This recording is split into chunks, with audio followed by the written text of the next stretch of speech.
So,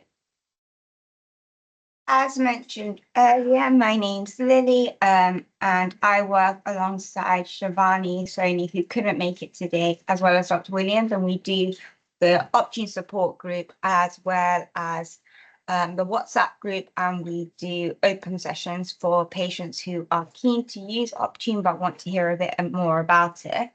So what I'm going to quickly talk about is probably already covered, but what are the main problems? Sometimes it can be seen as it's expensive, maybe the politics around the extra work for healthcare professionals. And I think it's just adjusting to something new and finding a new rhythm. And I think I'm not in the best position to talk about it. And that's why we've got the patients and caregivers who will talk to us about their experience of using Optune and what it means to them.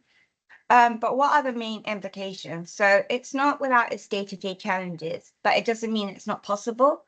But sometimes we do talk about it in our monthly support groups. Is it possible to change the electrodes on your own, or do you need someone there to help support it? And I think we've talked about the 3-position mirror, and it is doable, needless to say. Preparing the skin regularly, so shaving one's head, so that itself is a bit of a change, and so adapting to the new normal. For some people, there are cultural and religious implications. For some, it could be about the body image, about how people will perceive it, and the frequency of keeping it on. So it's not just keeping it on for like 8 hours. It is a continuous wearing of the device, making sure the batteries are always charged.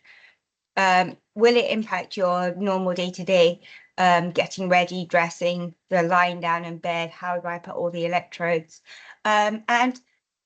For some, it's also the weight of carrying the bag. It's not light. And then it's about the size of the bag, which bag do you want to use?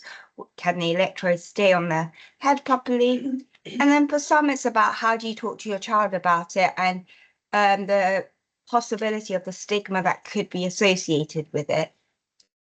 But what we have learned in our monthly sessions is we share a bit of tips and tricks, and a couple of them can include what's the best shaving technique, the wet, the dry, and people share that discussion. What kind of cooling gels if your head feels quite hot? And then a couple of years ago, we had that really, really bad heat wave. How do you cope with wearing the electrodes and making sure that they don't keep on beeping? And what can you do to make sure your head feels quite cool? So we discussed about pet cooling mats, which, as you can see in the right-hand corner, it's a nice little blue gel, which is self-cooling, but you can also make it cooler by putting in the fridge or the freezer. And then there's all these different discussions around the headgear, and do you want to wear a headgear that disguises the device, or do you want to wear a headgear that helps keep the device in place? And then waterproofing when it rains, because as you will hear from a couple of our patients, like, it doesn't stop them from doing what they would like to do or keeping active. So it's about how can they stay out and about without getting the device wet. And then, as I mentioned, the backpack. So we did discuss in one of our support groups that if you're a short woman or a short man, I'm not the tallest of all people, the bag that it was initially, oh, sorry, there's a capacity alert. Sorry, technical issue. There is the belt, the bag. Initially, when we first started these support groups, the bag was quite long. And so therefore it's about customizing it. And one person talked about a tool belt, so to carry the device at hip level, but I know Novacure have introduced new bags as well. And so without further ado, I will pass over to our patients and caregivers who are in our current live audience, as well as sharing the screen so that I can see Oliver. So bear with me. I'm gonna. Now, I just need to be careful about the moment. Just keeping a second. So no, Matt, we use this sound. Okay. It works well. Okay, fine. Oliver, can you hear us? Yes, I can. Yeah. Hi. But you can't see them yet. So Matt, can you? My camera's on. Where is your camera? Okay.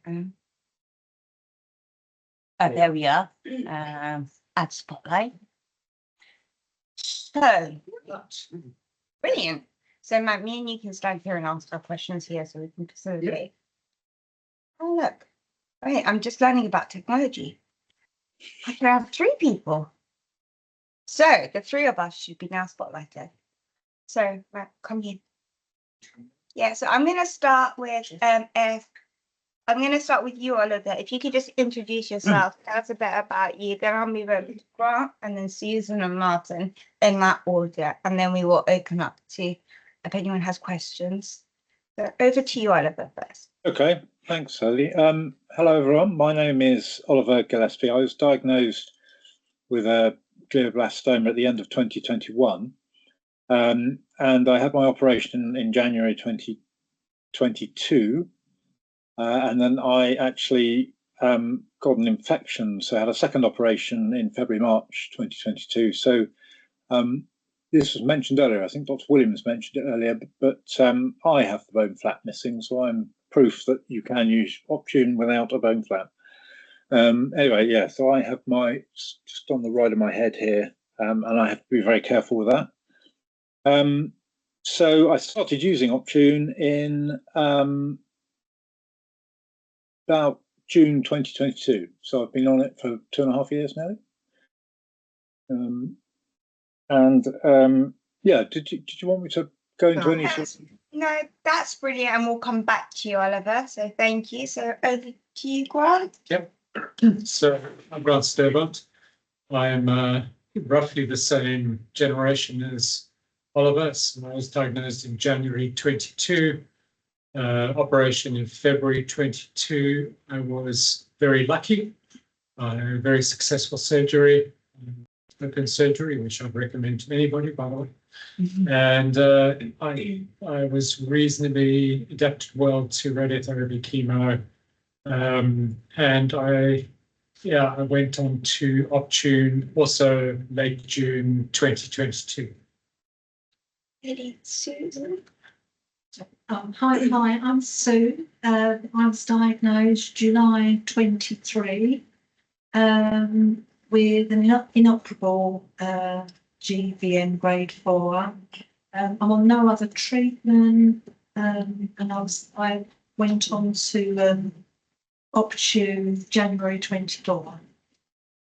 Brilliant. Martin. I'm Martin. I'm Sue's caregiver, I think is how you phrase it, which basically only involves doing the arrays every 3 days. I can remember when we were first advised about Optune as an available treatment from our NHS consultant, who said, you have to shave the head every 3 days. And I remember thinking, well, we won't be doing that then. And I think our story really is from starting in January, from the initial shock of when the first shaving took place the day before the fitting. It's remarkable how it's become very commonplace, and apart from sometimes forgetting that it's 3 days now and it's time to change it again, it's not really stopped us doing anything that we wanted to do. So we're only much newer to the treatment than Oliver or Grant, but so far it's been going well.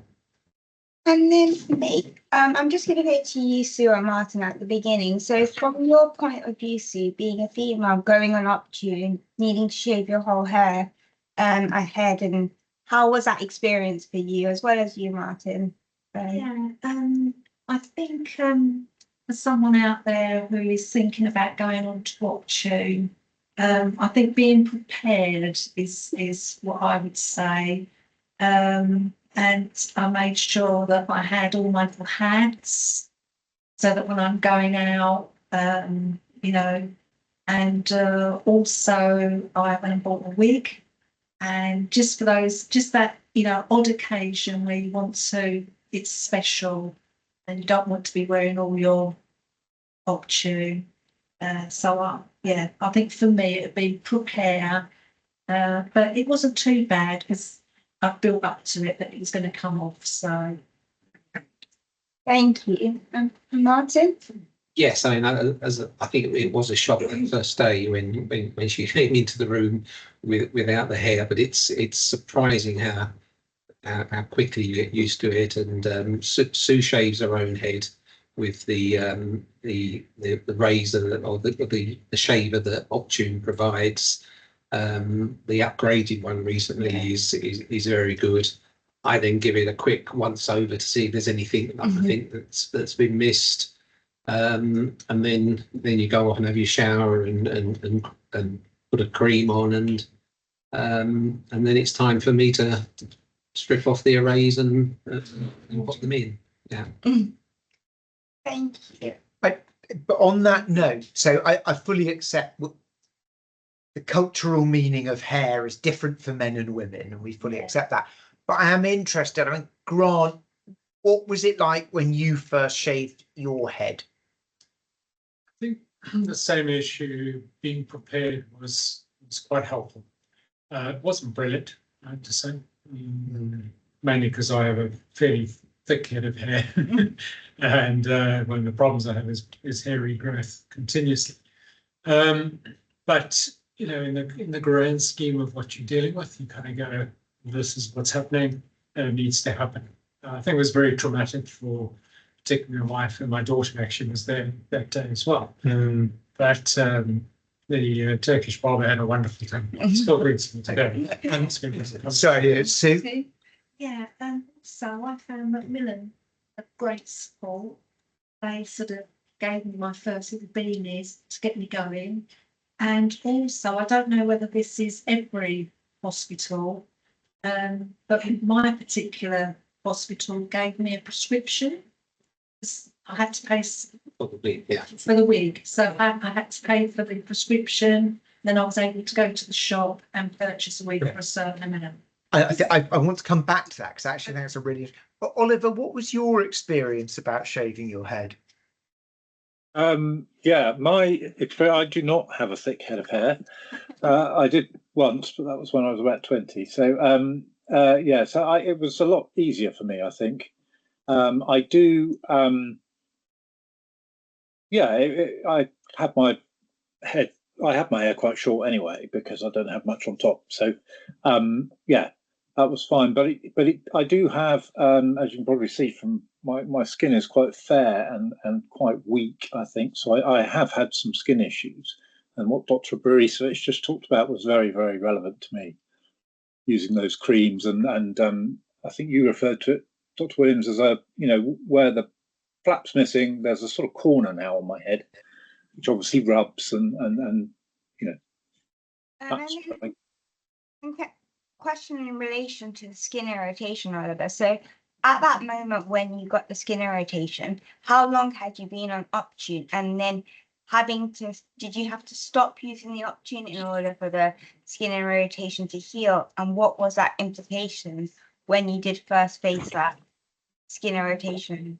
I haven't, like, I've been relatively fortunate on that front because I haven't actually had to stop using it because of the skin irritation. But my wife, who puts the pads on and the arrays, is very good now at avoiding the sores, and you know, she puts some other cream on as she's doing it, and then usually within the sort of 3 or 4 days or whatever it is till you next get the arrays done, they sort of end up healing a bit. I do, yeah, as I say, I guess I have quite weak skin, and so when I have to be very careful when I peel off the arrays, you know, when I'm changing them, going in the shower or whatever, because it can pull scabs off and things.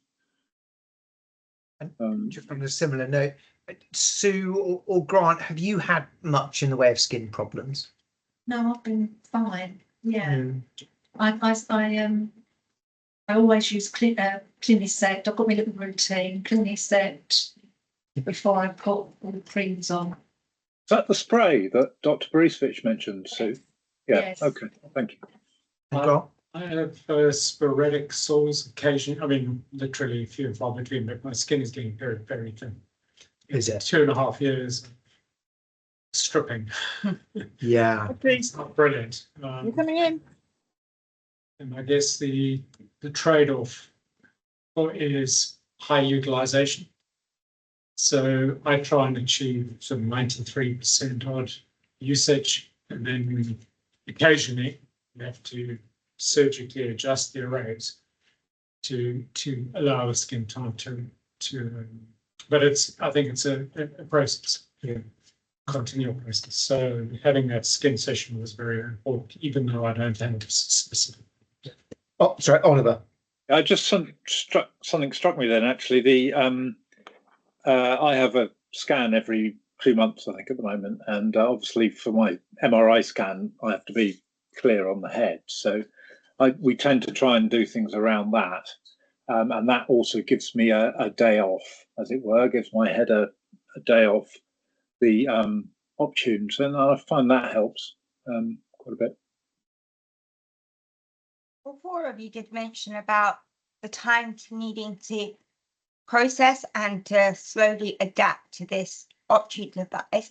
But in the support groups, you do mention sometimes it's become your new normal. But I just wanted to understand how long you felt that took to feel like your new normal. And then, for instance, I want to know, has it stopped you from doing anything, or do you still go about your day-to-day activities and do some adventures, which, you know, I'm looking at you, Grant, even though you can't see me because I'm so short. So I'll start with you, Grant. Yeah, becoming normal, I'm not sure. It sort of just evolves eventually. When you figure out you have to do the arrays yourself, which was in the initial days seemed impossible. In terms of building on what Oliver said, I think there's quite a lot of planning, instead of saying there's some things I cannot do with the arrays on. So I find it incredibly hard to play golf. It's one easy example, or swim is impossible. Now we've got a colleague on the chat group. I know he changes his arrays virtually every day because he goes to the gym and or swims every day. That's, it's a choice you make. You've got to work your life around this. Get as fit as possible, stay as fit as possible, have as much fun as possible, and then in between you've got to manage the arrays. But it doesn't stop you doing everything. You can hike, you can ski, you can do lots of things. What would be the most extreme thing you've done on Optune plan? I'll think about that. See your answers. Oliver? Oh, sorry. I'd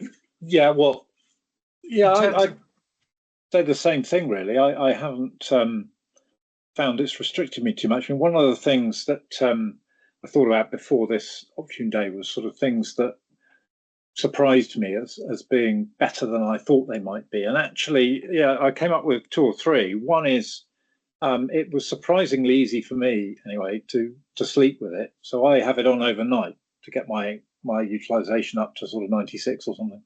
But it was surprisingly easy for me to sleep with it. I was worried about that. I was also worried about a sort of reaction when you go out, but actually people have got used to it.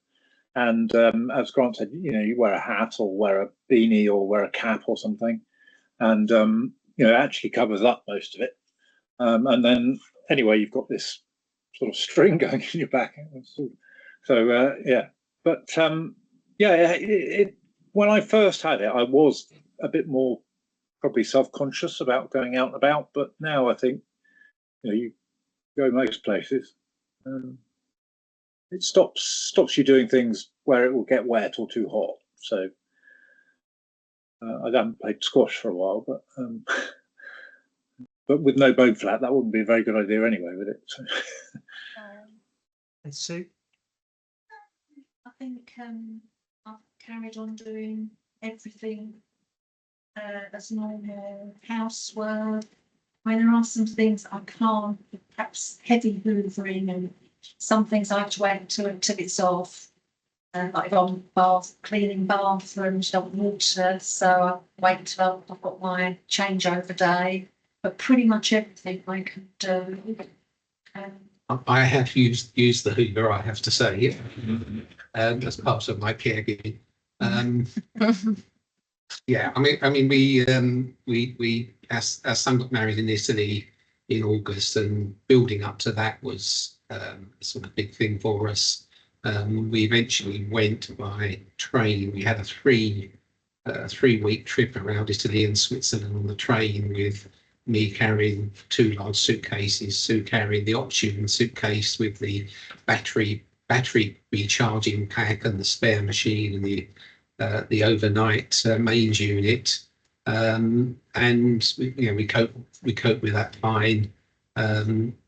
Obviously, when Sue goes out, she's got the thing to carry. It does weigh a couple of kilos, and if you're going on a hike or something like that, it's extra weight you have to carry. But as you say, it's the new normal now. We have to take this out with us, and a longer event like today means bringing a spare battery as well.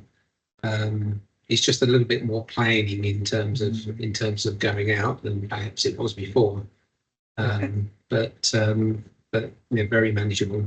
Thank you. And I just No, sorry, go on. you mentioned about traveling, and that was going to be my next question. So Before we go on to that, because I want to say we've asked the patients whether Optune restricts their activities. I guess my question is, Martin, do you think, as a caregiver, the fact that Sue's using Optune has ended up restricting what you can do? No, I don't think so at all. I mean, we do a lot of things together anyway, but no, I mean, I think we've done more actually. We've done some more gigs. yeah, I mean, there's an element of living life to the full because of the condition. So consequently, we've probably done more for that reason. And you mentioned gigs. It's amazing when they come to do bag checks outside, and you just say medical equipment, and you can smuggle anything you like in the bottom of the Optune bag. But yeah. So no, I don't think it's made any impact on restricting activities. No, you mentioned going to Italy and how you use the train. I just wanted to understand from the four of you about, have you been able to travel using Optune? Do you feel like you can't use the aeroplane, or I'll start, or do you just, I know for you, you're more newer to it. I'm a bit apprehensive. So we've been travelling by train everywhere in Europe. Okay. Yeah, which was. It was amazing, to be honest. If we'd have flown to the wedding, we'd have flown to the airport and back home again, and we had so much fun going via those other places that it made it particularly special. And how about you, Grant? Do you travel by train? I do. I travel quite a lot, and don't really hold back actually. So I was in Peru earlier this year, and actually it was the things I did do, which was climb Rainbow Mountain and the Red Valley. And my oncologist is in the room, and he did ask in advance. He said it's fine. Just going to that altitude. But yeah, we've gone to Costa Rica, South Africa. We've gone to a number of places. Long haul flights seem to be fine. And yeah, the only trouble you have is the TSA security in the US, who no one wants to make a decision that this device is fine. So they escalate, and you can stand there for 15 minutes while they decide. But I think most people are phenomenally supportive and helpful when you travel. And I think the insurers, as well, as you get further down away from your standard of care, getting insurance becomes manageable. In the early days, it's virtually impossible financially. And you have to take quite a lot of risk. Later on, you can get insurance for a couple £100, which makes a huge difference to your ability to do things. Over to you, Oliver, and then I'll ask Neil. Have you been able to travel? Yeah, I haven't actually been on a plane with Optune yet, but I think we're planning to. But we have been over to Europe, and we were watching various events, including tennis at Roland Garros and stuff. And there was obviously huge security at the Olympics anyway. But as Grant just said, I found the security guards, very understanding and very helpful. And all I had to do was sort of, even in my sort of fairly basic French, get across the idea that this was medical, and it was, it had to be on, and I was all connected up to my head, through to the battery in the backpack, etc. So yeah, I have found things like that. The security in Paris for the Olympics was fine. Neil, would you like to unmute yourself in order to ask a question? Yeah, hi guys. I just wanted to make the comment. I mean, I think Ron picked it up. It's just I'm quite new. I mean, I was diagnosed in June to 18 months ago. I've been traveling quite a bit overseas, and the insurance is the biggest issue. And we went to Argentina to see my daughter, and I actually did take insurance out there because I found most companies won't even insure me. You sort of go through a score checklist, and you start adding up points. And I could only find 2 companies that would actually insure me. One was over 3,000, and then I got another one. When we have our Optune users group, might have been, I'm not sure if it was all clear, but I ended up getting it for 1,300, which is still a lot of money. Then I went to Spain with my neighbor, and I didn't take anything out, and I had a seizure, so got taken to hospital. But they took me to a private hospital, so I'm still, because I thought with the EHIC, GHIC, but I was unconscious. I don't know, I woke up in hospital, and so I'm waiting for a bill on that. But it seems like unless you're on no treatment whatsoever, or you've got nothing planned, like Grant, I think he's in a good position because he doesn't seem to be on Keppra, or I'm still on Keppra twice a day. I find that the biggest challenge, and because of this thing I recently had, we're going to Christmas. Neil, Yeah. that's really useful, but I want to make sure we get through some extra questions. Is that all go right? for it. Yeah, no, I was just going to say the travel insurance is the biggest challenge. Yeah. Yeah. Cool. Which is, I think, so, and actually that actually brings me on to a wider point I want to make. So in fact, travel insurance is really difficult for brain tumor patients. Generally, that's not an Optune specific. That's not an Optune specific thing. The other, and what that actually brought me back to is, Sue, the point I wanted to pick up on for you. So I thought it's really interesting that even though Optune is relatively new and not yet NHS funded, you were actually still able to access that Macmillan support. So the Macmillan support, because of course, hair loss in cancer patients is something we're very familiar with because that's been an issue for 50 years. And so it is just worth remembering that even if there aren't that many Optune specific resources outside of the support group and the stuff that we do, there are those other bits of care like Macmillan, like wig prescriptions, that in fact you can leverage for Optune as you would do for any other treatment. And I just wanted to kind of bring that out, that obviously a lot of what we do is Optune specific, but there's a wider universe out there and to make use of it. Alex, you've got your hand up. Thank you so much. Yeah, it's really interesting to hear. I'm through the Christie and Salford, as I mentioned earlier, and I'm going on to the Aristocrat trial hopefully on Thursday because I've seen some. So mine started last year, September. Anyway, it was more how, and Maggie's is really good as well because they sorted out my PIP. So Maggie's, which is based next to the Christie, is fantastic. So if you're ever struggling with, I think the staff at Christie sent me over there if anybody's been over there. But just interested how you managed to get onto the what was it called again? Sorry, your hats. I've already forgotten. Sorry. How you managed to get through into that treatment. The Optune. Yeah, the Optune. How you manage? Just in a very brief. Just see. Yeah, we'll talk about. Oh that right. Okay. at the end of the day, because there's an yeah. end of day session. There's a session about accessing Optune. Yeah. I will say, okay. Thank you.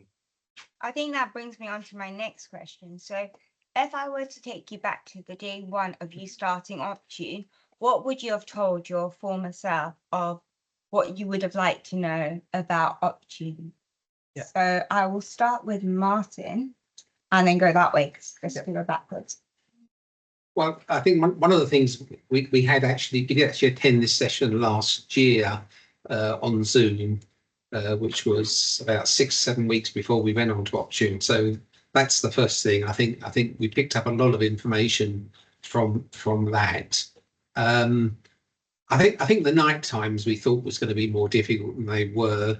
Having said that, I think the first week we probably had 2 or 3 disturbed nights through alarms going off, overheating alarms. So, but that we sort of seemed to sort that out quite quickly. I think the way you connected the way you connected to the pillow, the clip-on thing.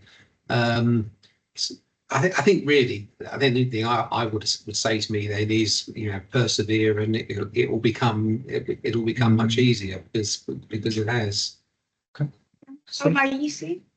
I think to be patient, because you do get in the pick. I do get in the pickle sometimes. Wires get caught up, or so I tend to think, just be patient. Don't get upset. Don't get cross, because you can't. You just got to take it slowly. I guess the other thing you tell yourself is when you put it down in the kitchen to get something out of the fridge, watch out because it's going to slide across the floor after you. That's the other thing. Fair enough. Yeah. Grant? I think for me, the big thing was making a commitment to it. And rather than just, this is something I have to do a couple of hours a day or 18 hours a day or whatever that is. It's a commitment. Yeah. And the second is you can virtually overcome anything that's getting in the way. Short of having to wade through a river, your head under the water with an Optune, that's anything Bob do, you can find a solution. And the support group is amazing in terms of people who've seen things, done things, got different ideas, and they're prepared to share. Thank you. And Oliver? Yeah, I think as Grant just said, and I think that things will crop up, but it's not the end of the world, and you can deal with them. So for me, I think, as I said earlier, my skin got bad reasonably quickly, but then Dr. Williams put me in touch with Dr. Borisovich, and I got some creams, the Lotriderms, etc., that she talked about earlier, and I think it's a lot better now. And also, there is the thing about the number of times you just forget about it. The bag's on the floor or something, you get up and charge out the room or something after one of your children or something, and it sort of clatters along after you. I think the other thing is, I think that things can be overcome and not to worry too much. So, for example, I think you mentioned it earlier, Lily, the extreme heat we had a couple of years ago.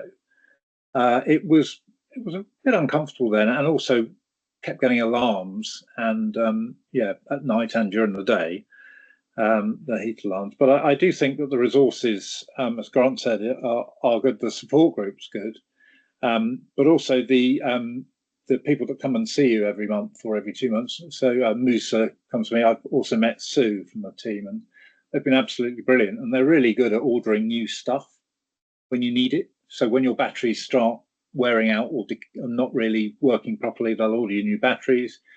They'll order you the arrays, the tapes, the netting, the whatever you need.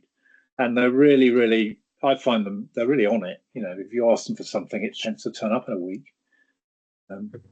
Can I just ask two things? So we've got about 10 minutes left, and one of the strengths of today is we have a mixture of patients, carers, and healthcare professionals. But particularly if there are healthcare professionals remotely or in the room, actually, but particularly remotely, who'd like to ask our panel anything, can you think of a question and stick it in the chat, and we'll come to you? Or put your hand up. Or put your hand up or something, because this is as a healthcare professional, if you're not used to using Optune, this is your best opportunity this year to talk to patients using Optune. So I'd encourage you to make use of it. The second thing I actually want to ask the patients is to pick up on Lily's question, but go one step earlier.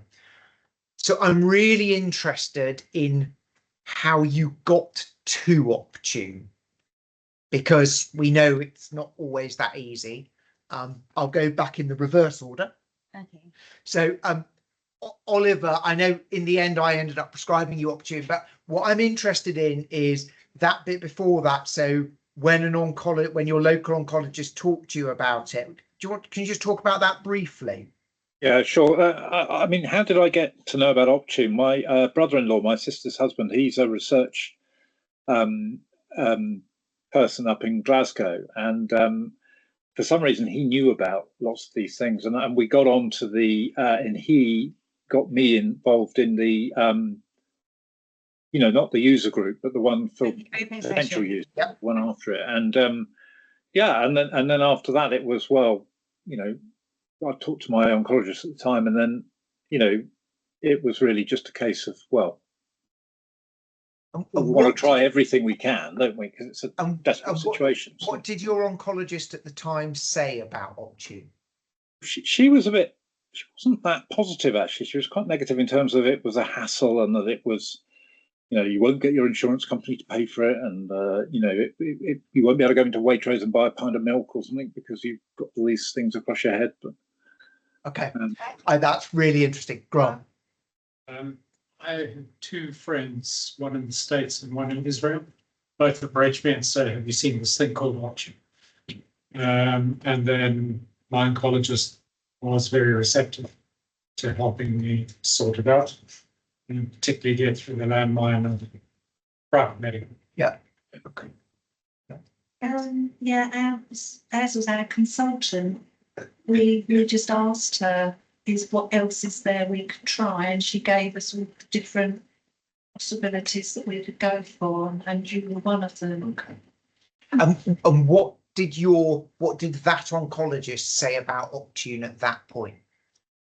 I think the main thing I remember is that there was some evidence behind it, and that's as I said earlier, when she said about the shaving head, I didn't think we'd be doing it, but she said there was some evidence behind it, and I guess that conversation was probably maybe the September.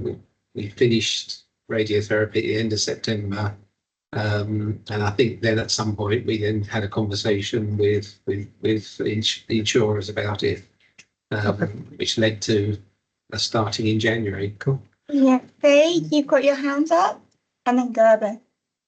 Yeah, thank you. So we're going to be opening the trial here in Edinburgh that was mentioned earlier with pembrolizumab, temozolomide, and Optune. So I'm going to be talking to patients about the potential of Optune in a trial setting. You guys are obviously all pretty motivated and having a reasonably good time with Optune, and it sounds to me like you're managing to wear it a lot of the time. Do you know other patients through the groups and discussions who've maybe struggled more with it, and what was it they struggled with, if you do, or people who really weren't keen, and do you know what their kind of feelings and objections were? Thanks. Oliver? Yeah, I can't think of anybody. I think most of us are quite keen to use it as much as we can, but I don't know if the three of you want to add anything. We've got some. I'm not really aware of anybody who's great. It's difficult when you don't meet in person. So yeah, it's difficult, isn't it? Weka, sorry. So can I just draw on you briefly, because you and I know of at least two patients who have been offered Optune and have chosen not to have it. I don't know if you wanted to add anything about that to address Faye's question. You'll have to come up here to talk with the microphone. No, you can hear. Okay. You can hear, as long as you use your speaker voice. I think I mentioned it earlier when we were having the panel.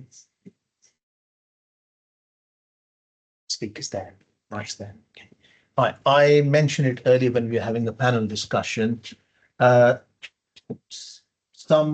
I've had at least two people in the private sector who actually were approved by the insurance companies for it, and they didn't go for it because they thought it just did not fit in with their lifestyle. I think you can put it on the table, and then, as I said earlier, it's their choice. In fact, another young person with grade 4 astrocytoma, he's only 31 now, and he opted not to have it. So I think people make different choices, and as we were saying earlier, we offer it, and then it's up to them. And Faye, just to pick up your very specific question, I've had one patient truly have an allergic reaction to the pads, and I did everything I could. I got them to go and see Catherine, because obviously she's much better at dealing with skin allergy than I am, and even she couldn't fix it. And we genuinely think that he had a true allergy to the adhesive, which is the only time anyone's ever seen it. So I guess that happens. I would go back to the Tiger study and just remember that in routine care in Germany, the uptake rate for TTF was 60%. So this is a treatment that not all patients want to use, and I think we should accept that.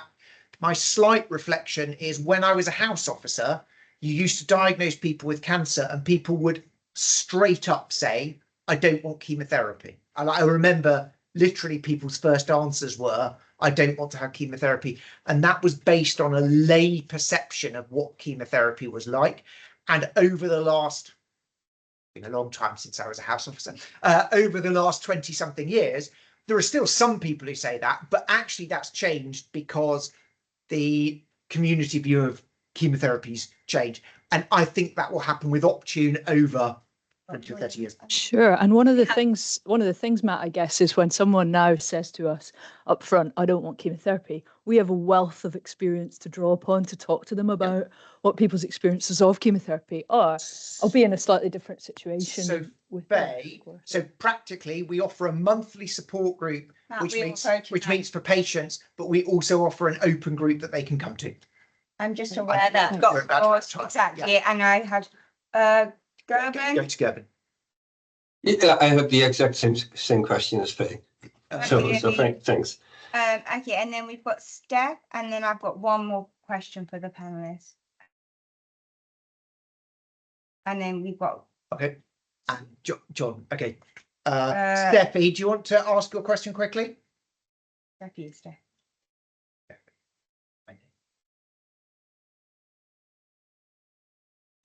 Yeah, so the person who's got their hand up, Steph. Okay, I'll move over to John. Yeah, sorry. I was going to say, I've got somebody who's now become a good friend who lives just down the road from. We all live in the same area, and his objection to having Optune was, I think I don't know, personal image or whatever. He didn't want to wear it, because it would have a distinct effect on his, on his appearance and what have you, and but I just said to him, Justin, you need to put this on your head. Makes a marked difference. And that's why we run the open group, because that gets patients talking to patients, which is much better than what I am. Can I just ask before we finish with time? Yeah. And I've got a question for the panel, which is, how would you talk we talked about children and discussing Optune to your children and the implications. So I know Oliver and Grant, you both mentioned you've got children. How was it when you first talked about it? And move over to Steve, because you said about your son's wedding as well. Yeah. But I'll start with Oliver maybe this time. Well, actually, I'm reverse order. Martin and Steve. Yeah, I mean, I think our boys were I think once you've told them the news, first of all, about the condition, and then you're talking about a treatment that isn't widely available, but we've got the chance to use it. They're in their 30s, so they're not really children, but I think they certainly understood that this was something positive, and one of them at least occasionally helps out with the arrays if I'm not around. And same as Martin. Yeah. And Grant? No different jobs. Yeah,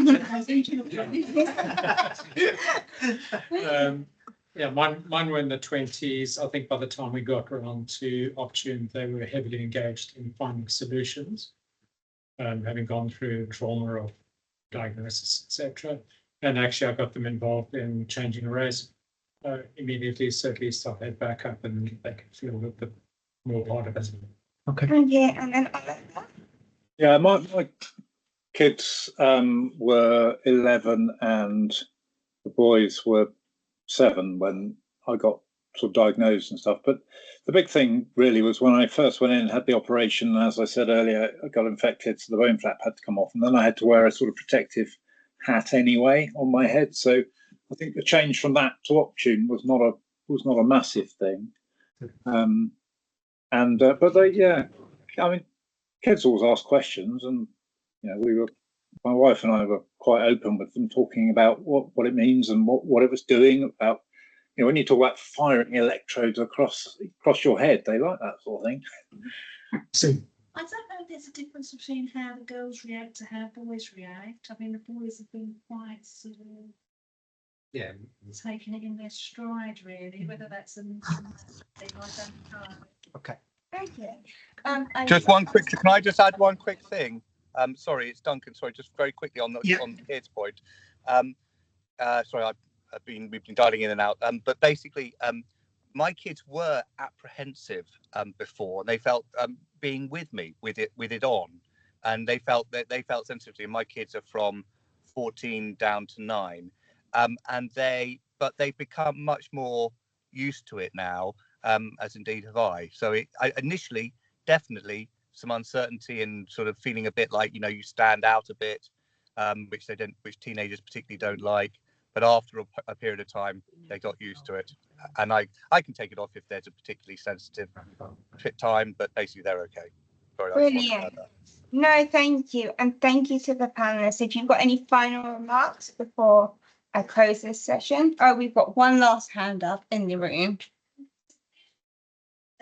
But one reason that they wouldn't want to choose to have Optune is because it's a constant reminder of their tumour. I was just interested to hear from those who wear it, whether it is a constant reminder for you, or whether it's possible to live without. So the question was about the issue about Optune being a constant reminder, and therefore whether that it causes problems because it acts as a constant reminder for the tumour. Maybe no. Okay, Martin. I don't think so. I don't think it changed. The first thing you think about when you make up anyway. Yeah. We definitely had that problem for nearly a year, I think. And then eventually the rest of the family went, actually, don't you dare take it off. So, but you're saying that Optune acts as a reminder for the rest of the family, not for you. No, well, I can, as a patient, I've always said it's easier being the patient than being the Yes, carer. Yeah. You're in the trenches. I suppose I'm conscious if I go up to, say, the village, people that haven't seen me, obviously straight away, you know, they know something's wrong. Yeah. And Oliver, is that thing about it being a constant reminder, is that true for you? Yeah, I think so. But I'm not sure, much as I'd like to, it's not, having a brain tumour is not something I can forget anyway. So I think, yeah, it is a bit of a reminder. But as I said, even before I had Optune, I had the hard hat that I had to wear. So less of a change. Yeah, no, so thank you, and thank you to all four of you, and I think the whole audience would like to say thank you to you all. So we now have a break of 13 minutes to be exact, because I'm keeping to schedule. And then we've got Kathy Oliver working on nice approval. that's We'll be back at 3:45. Okay, thanks very much. Hey, Graham. Hey, Mary.